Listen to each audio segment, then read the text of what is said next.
just below the normal amount of 3.84 inches for April. The total precipitation for the year now stands at 14.99 inches, which is 0.58 inches above normal. There were no heating degree days yet.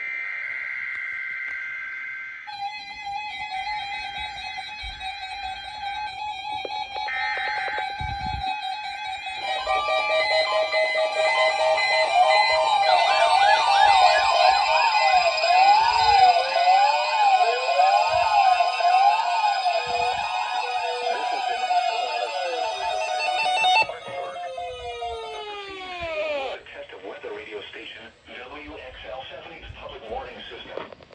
During potentially dangerous weather situations, specially built receivers can be automatically activated to warn of an impending hazard. Tests of the signal and receiver's performance are normally conducted between 11 a.m. and noon each Wednesday. If there had been a threat of severe weather, the test would have been postponed until the next available good weather day. Reception of this broadcast and the warning alarm will vary at any given location.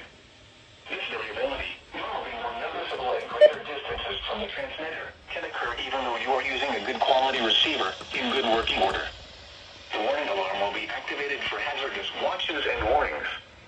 For station WXL70, broadcasting near Charlotte on a frequency of 162.475 MHz, the warning alarm will be activated for the following counties in North Carolina: Alexander, Hinton, Cabarrus, Catawba, Cleveland, Gaston, Ardell, Lincoln, Mecklenburg, Montgomery, Richmond, Rowan, Haley, and Union.